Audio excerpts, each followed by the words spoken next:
We're going to shift gears. I want to do, should we do the 3 A's? Can we land with the 3 A's? You want to finish those, or you want to do the 3 A's? Let's do the 3 A's, because you I got think them. right now. Yeah, let's do the 3 A's, dealing with conflict. Yeah, go ahead and intro it, Dave, and I'll draw. Okay. What it is and how it, and. Okay, well, let's say you're in some kind of conflict with somebody, and you're wanting to train your people how to resolve conflict. Now we know Matthew 18 is the great verse in the Bible on going to the brother, personally, directly to the person, not sharing it with other people. But these are principles, they all start with an A, on how to deal with conflict. So go ahead and put the first one up there, Ron. When you got somebody in conflict and you're at odds with them, and for those, how many of you are parents? Okay, this is leadership gold. Teach this to your kids. Teach them how to win an argument with you. Hal Mayer taught me this years ago. And it's you say, you know what, when you come to me with a conflict, the first thing that I'm going to look at is, that one just died on me. Is there another one? Never mind. I'll put that there. Is attitude. You come with the right attitude. If someone comes to you in conflict and they're going, you know what? I know this doesn't ever happen in the church, but if people yell at you, I don't know if you've ever been yelled at, that's kind of a lot of fun. They get in your face, I can't believe you're doing this. You kind of go, excuse me, but you never yell back. You just go, was I yelling at you? Did I raise my voice at you? Because if you're raising your voice, then we're not having a discussion. And if we're not having a discussion, then I'm going to go ahead and leave. And a gentle word turns away wrath. And what happens is they go, oh, yeah, no, and you bring it back down. If people come with the wrong attitude, it's over. You gotta teach them, like, bring in the proper attitude. If you're raising your kids, you're going, you know what, you've got to, if they come to you mad about something, wrong attitude. Wrong attitude, we're not talking. But then the next one is audience. You got to bring it in the right audience. And the right audience, as Dave talked about it, is Matthew 18. It's one-on-one. You're going to have people come to you in your church. They're going to go, Pastor, there's a group of us that want to talk to you. Yeah. Tell them that you don't do gang riots. No, that's not biblical for a group of you to come talk to me. I will talk with a person one-on-one. Matthew 18. Read the Bible, come back. And you do the same thing. You talk about it. The audience is one-on-one. It's like Jacob when he was growing up, our middle son. Jacob was like a party looking for a place to happen all the time, and so he wanted to be with people, and so he was forever, at church. It's like after church, you just preach. You're exhausted. There's people going, and you're having these conversations and putting out fires. And Jacob, as a little guy, would come up and he'd stand there, and he'd have his friend Cooper, and he said, Dad, can Cooper come over after church, and can he come home with us, and can we do it? And I'm like, if I say no, Cooper's going to think I'm a jerk. And Cooper's going to think I don't like him. And so we taught Jacob, Jacob, the audience is one-on-one. If you got something, it's a one-on-one deal. Don't bring Cooper here. And you talk to me. And he'd learn through the years, and he'd come running up to me something after, Dad, and he'd see my look, and he'd go, hang on just a second. He'd take Cooper and say, come here. Put him down the hall, and he'd come back. It's that one-on-one audience. And then the last one is not just the audience, but alternatives. Alternatives. Don't come to me if you don't have alternative. You just got the problem. If you bring alternatives to me, give me some options. It's like Jared, our oldest, he said, Dad, I can't. I know I'm supposed to cut the grass on Saturday morning, but I'm not going to be able to. Well, we got a problem. You didn't bring me an alternative. Give me an alternative. Well, Dad, tell you what, I know I'm supposed to cut the grass on Saturday morning, but if I've got something I really like to do with my friends, what if I cut the grass Friday afternoon or maybe Saturday at 4? Would that be okay? See, you bring in alternatives. And in conflict, you want to say, you know what, you come with the right attitude, the proper audience is one-on-one, and bring me alternatives. If you got staff members in the future that just come with a problem and they want you to fix it, then one of you isn't necessary. Let that one float a little bit. It's just give me alternatives. Let me know the answer. Let me pick from something.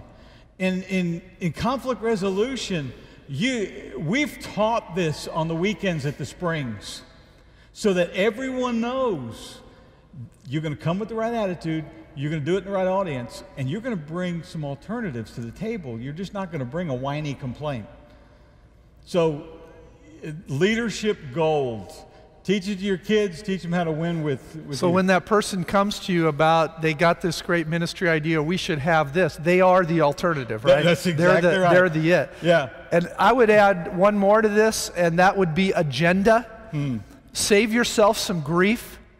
When somebody comes and they say, Pastor, Ron, Dave, I need to talk to you.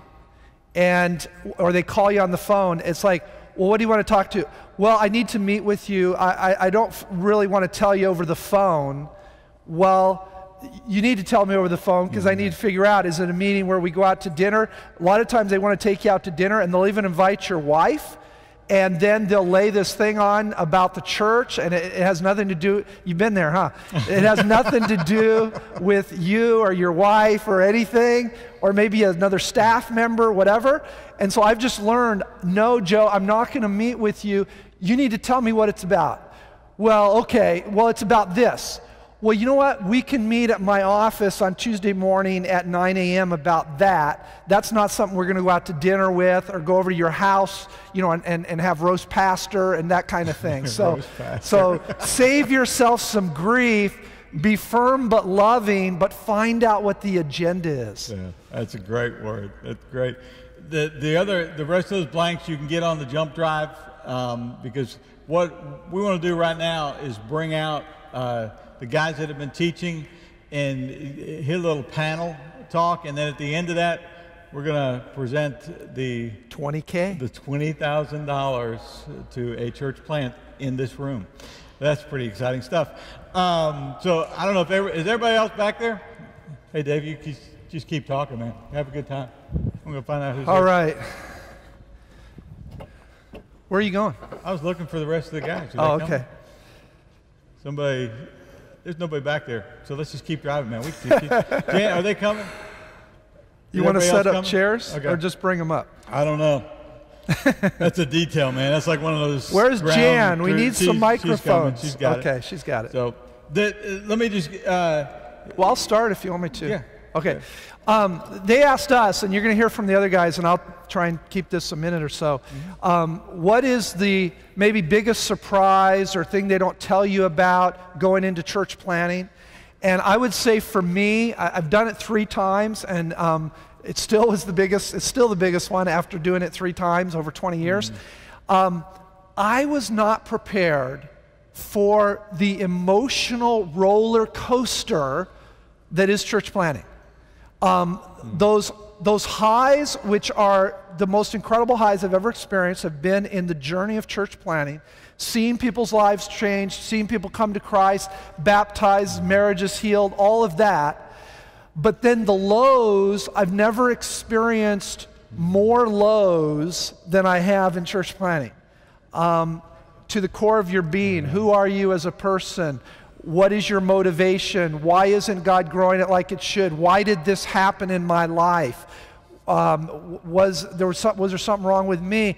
You know, all of those issues, dealing with those, learning that you're a broken person and beginning to go through a process of healing and the process that you're trying to lead a church of 1,000 or 2,000 or 3,000 or 200, whatever it is. But that for me was the biggest thing, was just that emotional roller coaster. Yeah. And that's exactly what Dave said. We just thought, you know what, of all the leadership horsepower you're here. that was on this stage over the last 2 days, what was the one thing you wish you'd known before you started that nobody taught you, nobody told you? And Matt, I'm going to let you go next after Dave. Go. I think for me, the one thing that I wish I would have known before we started was how great of a work God was desiring to do in me and use our church plant to accomplish it, and how primary that was and how secondary actually what was happening in the church was. I think I completely underestimated that it's about me, man. It's about you as a church planter. God is trying to do something huge in me, way more than he's trying to do something through me, especially in those early years. That was huge for me. That's good. Right. I want to echo a little bit about what these guys said. If church planting really is the extreme sport of ministry, not only does that mean that you have high highs, but man, it means that you have really low lows. I mean, you get to hear all the stories of the times where we ride these highs and a bunch of people show up and people accept Christ and people are getting baptized. I remember I read a chapter in Steve Sjogren's book, Community of Kindness, and he talked to church planters saying that what you need to do is you need to set aside money before you plant your church for counseling on anger because you're going to be angry. Yes. And I just thought, what kind of an encouragement is that? That's great. You give, I mean, you're going to put your own money into this. You're going to put your lifeblood on the line only to be stabbed in the back by your inner circle. And you're going to go home at night and you're going to look up to the heavens going, God, I just don't understand. And so you hear a lot of the highs, but there are a lot of lows involved with church planting too. And I did that. I did counseling. I went into counseling about 10 years into the church plant for anger issues. And I did 6 months of group counseling for that. Luther, you're up. He doesn't need a microphone. You know what I would like to have known before I planned the church is how it's going to have an effect on my wife. I've been talking about this for a long period of time, and I talked to one of the sisters out here. You know, we get so involved, we get so pumped up that God says, okay, hey, I got a calling for you, I want you to do this, I want you to do that. And we get so pumped up about it, we forget about our wives and our family. One of the things I want to caution you on, your first ministry always, if you're married, is to your family, it's to your spouse. Don't move ahead of God. Because if your wife is not on board at the moment, at that time, it's time for you to move yet. And so you have to be patient and continue to be prayerful and encouraging. Allow your wife to hear the call as well, because it is a team effort. It's not your effort. And God has called all of us. It's called my wife and myself. And one of the things that I continue to share with you when people are talking with me, one of the things that you heard from all the planners up here, from everybody who's done that you heard Ron say Ron and Teddy. You didn't hear Ron say Ron. That's right. That's right. Because it's a team effort.